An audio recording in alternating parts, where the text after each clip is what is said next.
مع صوت أول طفل وبداية مشاعر الأمومة بيظهر سوفت وير جديد، صفات أسطورية، ظواهر غير طبيعية، وتصرفات وأفعال خاصة بشخصية واحدة بس وهي شخصية الأم.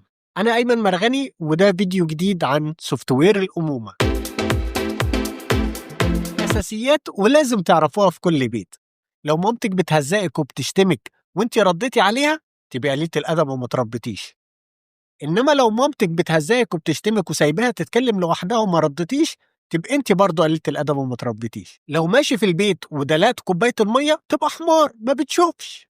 انما لو مامتك هي اللي دلقت كوبايه الميه يبقى مين الحمار اللي حطها هنا؟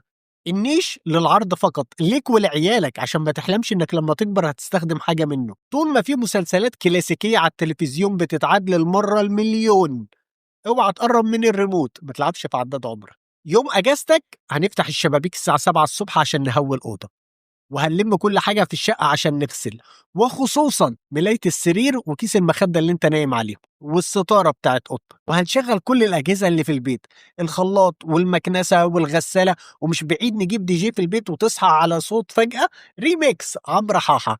اصل بالنسبه للام اللي بيفضل نايم لغايه بعد 8 الصبح ده ما يستحقش يعيش. الام ملكه على عرش التناقضات، عندها قدره رهيبه انها تقول كل حاجه وعكسها وتبقى مقتنعه بالاتنين. انت ابنها اللي تتمناه 1000 بنت، وفي نفس الوقت هتقول لك انا مش عارفه مين اللي امها داعيه عليها دي اللي هتتجوزك. بنتها ست البنات وتتاقل بالذهب، بس في نفس الوقت هتقول لها انا مش عارفه هتفتحي بيت ازاي، جاتك خيبه ده جوزك هيرجعك لينا بعدها بشهر. هتشتم في الجواز ليل ونهار، في الاخر هتبص لكم وتقول لكم بكل حنيه انا مستنيه اليوم اللي افرح فيه بجوازكم. حتى في النصيحه الام بتنصح على حسب النوع. لو بنت يبقى لازم جوزك يدلعك ويستتك ويبقى لك رأي، انت مش حتة عفش في البيت. انما لو ولد لازم يبقى الكلمة كلمتك وتبقى ذكر كده في بيتك وما تبقاش دلدول. ما عندناش بنات تقول رأيها. قبل رمضان ب6 شهور هتبتدي تجهز، تشتري وتتبل وتجمد وتخزن. انما تقول لها هنتغدى ايه بكرة يا ماما؟ مش لما نعيش لبكرة يا ابني، الله على التقوى والإيمان. بمناسبة وبدون مناسبة هتسمع جمل زي جاتها نيلة اللي عايزة خلف، تيجي تشوف اللي عايزة عيال. الناس خيبتها في عيالها سبت وحد، وانا خبت في عيالي ما وردتش على حد، ورغم كده بتبقى اكبر داعم وسند ليك. الام لخصت التناقض بتاعها في انها بتدعي على ابنها وبتكره اللي يقول امين. في بعض الظواهر الطبيعية اللي خاصة بالامومة ملهاش تفسير لا في العلم ولا في المنطق ولا العقل بيستوعبها. ايد الام عازلة للحرارة، بتتعامل مع عين البوتاجاز على انها كشاف موبايل، تمسك الحلة وهي سخنة، تحمر الفراخ وصوت طرقعة السمنة ولا صواريخ رمضان، يبقى مش ناقص غير انها تتمضمض بالزيت المغلي. الأم مقتنعة انها لما تقول الله أكبر وهي بتصلي بصوت عالي يبقى ده شاملة لكل الأوامر اللي في البيت.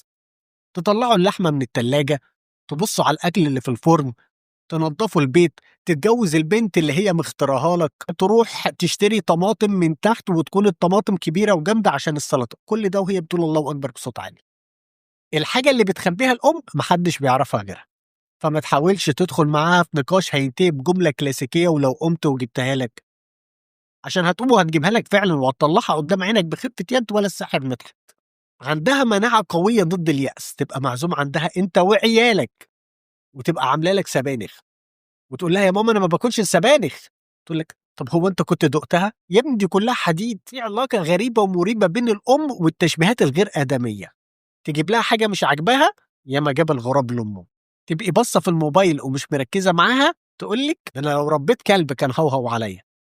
تسألك على أخبار البت مي اللي ساكنة في الدور اللي تحت البت دينا اللي مخطوبة لمحمود اللي هو ابن عم سعاد بنت فوزية جارتهم، فأنت تقول لها طبيعي معرفش، تقول لك يا ريتني خلفت ذكر بط.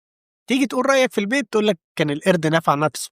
يا ست الكل، إذا كان القرد في عين أمه غزال لما يبقى في عينك أنت قرد هيبقى في عين الناس إيه؟ الأم عاشقة للأفورة، أي حاجة صغيرة لازم تخليها كبيرة. تبقى بعتك تجيب لها لب من مطروح ومانجا من اسماعيليه وجمبري من السويس وخروب من اسوان، بس تنسى تجيب العيش وانت طالع. تقول لك انا كده ماليش حظ في عيالي، عمري ما طلبت منك حاجه وجبتها لي. تصحيك الساعه 3 الفجر عشان ترمي الزباله، تقول لها يا ماما طب خليها بكره، تقول لك وعلى ايه؟ انا البس عبايتي وانزل ارميها، اصلا ما خلفتش رجاله. عينيك مدمعه، ايديك وجعاك، راسك مصدعه، رجلك مكسوره، عندك مغص في بطنك، ده كله بسبب الموبايل. عندك عيب خلقي بسبب الموبايل. ازاي يا ماما؟ ده انا مولود بيه. الدكاتره قالوا ان الموبايل بيزود العيب الخلقي. وفي الاخر هتقولك طب خد الموبايل بتاعي يلا بقى شغل لي المسلسل الكوري. بتتميز الام ببعض الصفات اللي مش موجوده في غيرها.